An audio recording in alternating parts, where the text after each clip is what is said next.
And then of course once all the colored footage was set, I had to edit that all together, and that's generally the part that I'm a bit more familiar with and a bit more comfortable with, but we had a lot of raw footage to sort through and a lot of shots to call.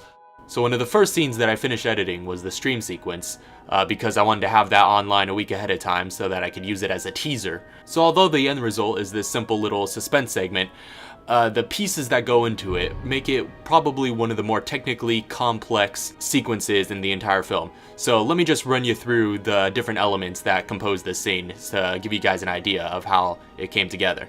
So first of all, the gameplay and the live action webcam were shot completely separately, and Lauren was basically just ad-libbing reactions to footage that he'd already shot.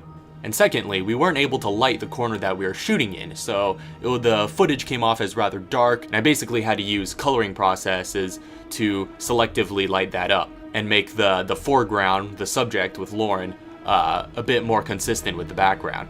So then after I did that, still the footage was shot in a 16:9 aspect ratio that would not fit with the square shape that the camera overlay had to fit into. So I basically had to take this rectangular footage and make it into a square, and I did that by adding green bars to the side.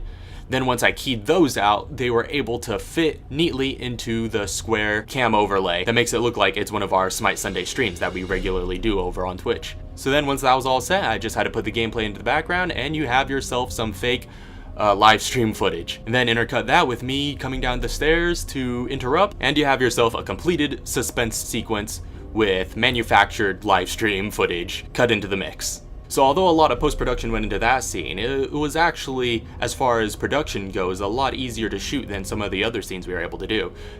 Mainly because we were able to have our audio recording utility in the shot, because since it was a live stream, we were able to put the microphone right there in Lauren's face and, say that he was talking into the microphone for the live stream, when in reality we were also using that to record the audio for the scene. Since we were pretty limited on resources, we don't actually have any good equipment to get live on-set audio during our shots, and what we ended up using was using this same mic stand setup, hooking it up to one of the laptops that we were using as props, and recording the audio for our scenes that way, and basically setting that up outside of the camera's range to get our audio for the scene. This was our first time externally recording set audio for one of our live action projects, and I think it worked out really well, especially when I went into post-production and started syncing them up. You could really hear the difference immediately. Hey, were you in the kitchen? Now why? Hey, were you in the kitchen? Now why? As you can hear, the latter is significantly cleaner and has much less white noise.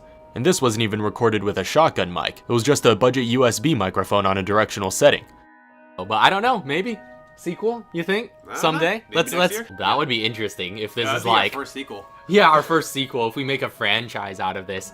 It definitely has sequel potential because of just how narratively driven it was. You don't get that in the short film, but the way I referred to the threat, the troll as it were, in the script is the beast. Like, so I'm thinking if there was a zombie movie as the sequel, like the beast would like go corporeal and then like just start killing people physically. It figures out how to enter the realm of the flesh bags. Yeah, and becomes maximum troll, like the trolls that actually hurt people and swat people and stuff like that. And DDoS, well, that DDoSing can't physically hurt you. You can DDoS your life.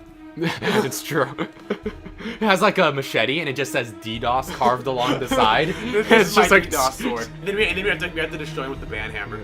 A literal ban hammer. It's a giant hammer. Yeah, it says ban on the side. That would be awesome. Oh, so many ideas. Somebody write me this pitch.